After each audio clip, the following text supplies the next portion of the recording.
everyone. In today's lecture we will see phase equilibrium and phase diagrams. So one of the most succinct ways of presenting the physical changes of state that a substance can undergo is in terms of its phase diagram, and this we will discuss in today's lecture.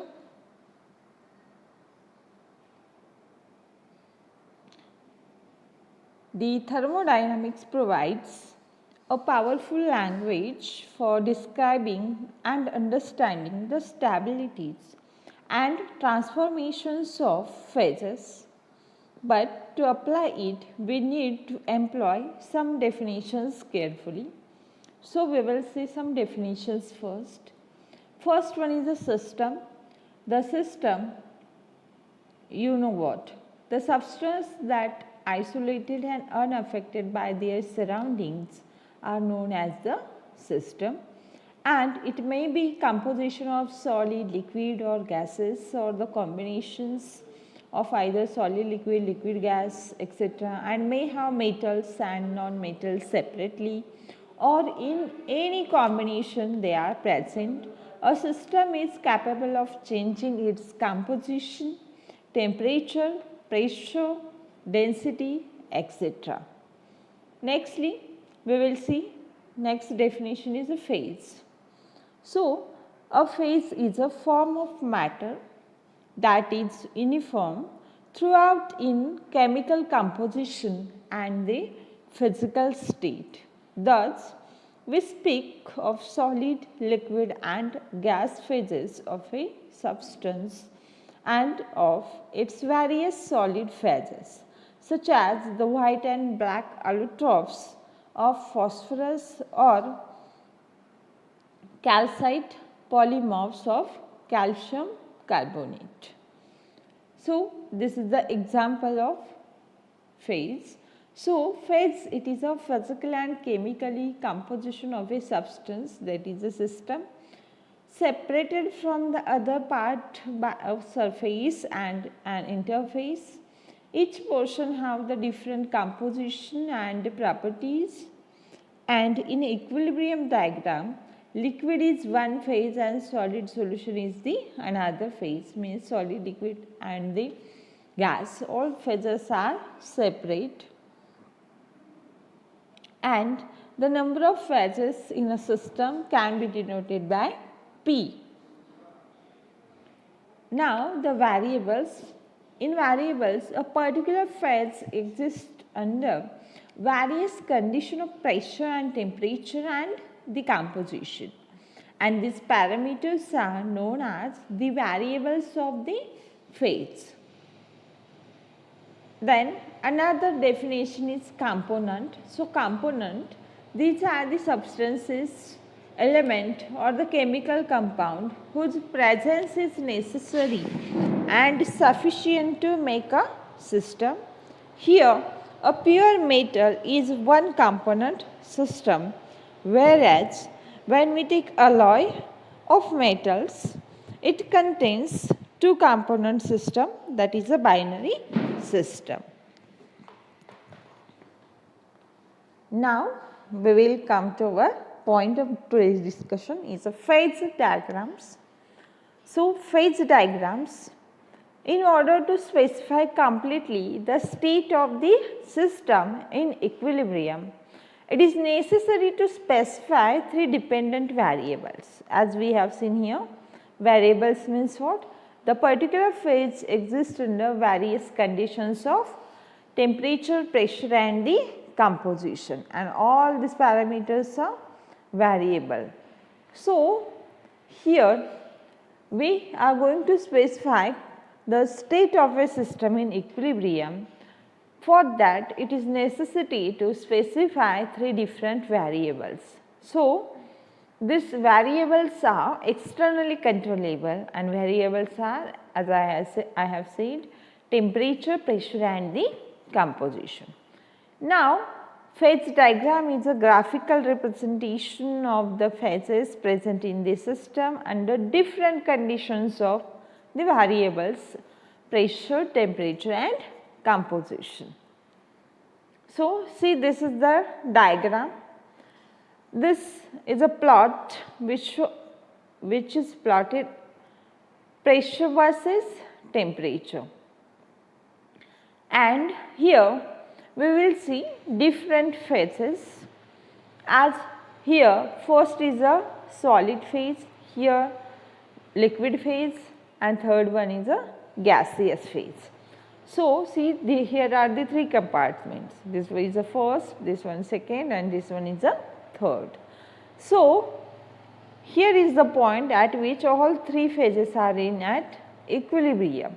So, here is the solid state, here is the liquid phase, and here is the vapor phase.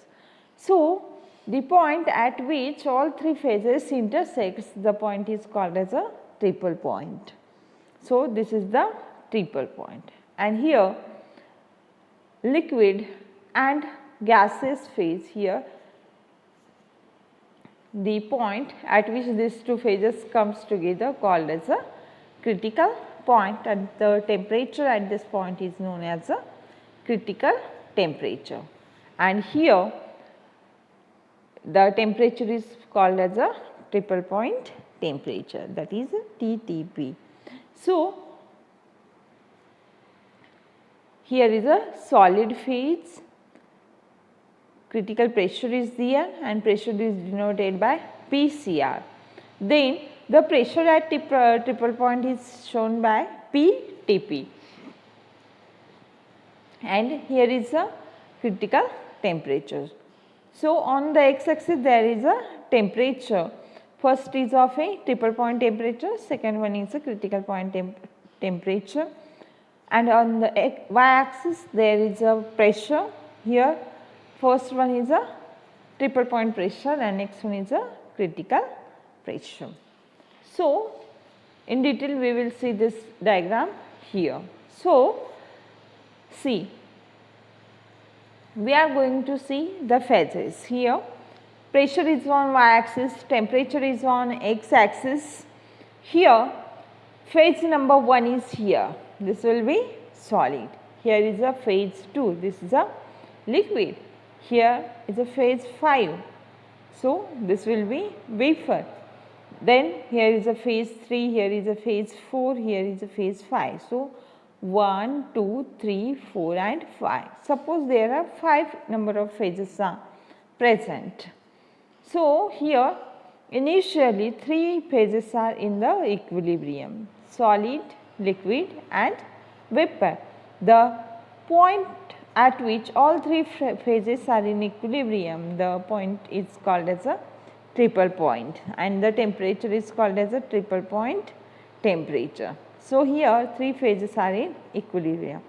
Nextly, we will see here, this one is a phase 2, here phase 3, phase 4 and phase 5, all are in equilibrium. So, here 4 phases are in equilibrium, and these lines shows the boundary conditions in between solid and liquid, then in between liquid and vapor, in between liquid and gas, and so on. So, these are the boundary conditions. This line shows the boundaries. So, this is the diagram which shows triple point. So, this diagram is a type of chart which is used to show the conditions, pressure, volume and temperature, which are going to vary, at which thermodynamically distinct phases are present. Solid, liquid and the gaseous states are here, and distinct phases occur and coexist at the equilibrium. Here 3 phases coexist at equilibrium, here 4 phases are coexist at the equilibrium. Now, the triple point of water. In thermodynamics, the triple point of a substance is the temperature and the pressure at which 3 phases of that substance, that is a solid, liquid and gas or vapor, coexist in thermodynamic equilibrium. And the triple point of water, it is that temperature and pressure at which the sublimation curve, fusion curve and the vaporization curve meets together. Then the single combination of pressure and temperature at which liquid water, solid ice and water vapor. So, as we know, initially there is a solid ice, then it will get converted into liquid water and then liquid to water vapors are formed. So, the single combination of pressure and temperature at which liquid water, solid ice and water vapor can coexist in a stable equilibrium occurs at approximately 273.1575 Kelvin, that is 0.0075 degrees Celsius or 32.01 Fahrenheit, and a partial vapor pressure of 611.657 pascals. So, means at a triple point the temperature is 273.15 Kelvin and the vapor pressure will be 611.657 pascals for water. Now, we will see the Gibbs phase rule. So, Gibbs phase rule establishes the relationship between the number of variables. As we have seen, pressure, volume, temperature or the combination are the variables, and the variables are shown by capital F. And the number of elements are shown by capital C, and the number of phases, that is the capital P. It is expressed mathematically as follows. So, Gibbs phase rule is expressed as follows. P plus F is equal to C plus 2. This is the phase rule. Here, P is the number of phases in system. Then F is the number of variables that can be changed independently without affecting number of phases, and C is the number of elements, and the 2 value represents any 2 variables amongst temperature, pressure and the composition. So, this is the phase rule. P plus F is equal to C plus 2. Now, in general, all equilibrium diagrams studied at a constant pressure. Hence, Gibbs phase rule is modified to P plus F is equal to C plus 1. So, this is the modified phase rule, and this phase rule helps to determine maximum number of phases present in an alloy system under equilibrium conditions at any point in phase diagram. So, this P plus F is equal to C plus 1 is useful for the determination of maximum number of phases present in the alloy system under equilibrium conditions at any point in the phase diagram. And the phase rule can be also useful for determination of the number of degree of freedoms that can be changed. And here are the uses of equilibrium or the phase diagrams. The equilibrium diagram is useful for determination of the information as follows. It shows the various phases present at different composition and the temperature. Then it indicates the solid solubility of one element in another.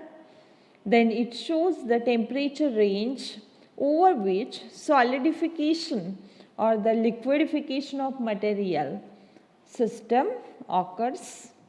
Means simply it gives idea about solidification and the liquefaction of the material at what temperature occurs, and it indicates the temperature at which different phases starts to melt. That means it gives melting temperature, freezing temperature or the boiling temperature also. here is the cooling curve. The curve is for the solid liquid boundary. So here A point is here where liquid is there, A to B liquid is there, B to C there liquid plus solid is present, and from C to D there is a solid ice. So this plot is of temperature versus time is drawn. So here from point A to B there is only one phase is present, that is a liquid, so F is equal to 1. Then from B to C the liquid plus solid is there, that's why F is equal to 0, and here C to D only solid phase is there, again F is equal to 1. So how F is equal to 1 is came, or F is equal to 0 is came, we will see now. So here D is equal to fall of temperature, and the first order exothermic reaction occurs, and Tf is the freezing temperature, heat is evolved and cooling stops until transition occurs. So here fall of temperature occurs each time. See here 0 degree Celsius temperature is there, initial temperature is higher when there is a liquid, when temperature is decreased to 0 degree Celsius it will be liquid plus solid, and when the temperature is in minus below the 0 degree it will be the solid. So there is a fall of temperature and the first order exothermic reactions occur, and the freezing temperature is there and the heat is evolved and cooling stops until transition occurs. And here region AB represents the liquid state is present, solidification starts at point B and continue until C region, and region CD represents the solid state. So again AB is the liquid state, CD is the solid state, and B to C there is a liquid plus solid, and at point C from this point the solidification starts, or at point B solidification start and it will continue to the point C. So there is a liquid plus solid is present, but from C to D there is a complete solid formation. So application of phase rule we will apply here. So for region AB we will see the rule P plus F is equal to C plus 1. So P is equal to 1, F as it is, and C is equal to 1 and 1 as it is. So we will get F is equal to 1, F is equal to 2 minus 1, that is F is equal to 1. So again we will see here P is the number of phases in the system. So for AB region only liquid phase is there. So we have taken P is equal to 1, F is as it is, that is the variables, C is the component, again it is water, so it will be 1. So we will get F is equal to 1. So F is equal to 1 means that only one variable, that is temperature, can be varied without changing the liquid phase of the system. Means simply here temperature is varying, other is constant, that is pressure and other things.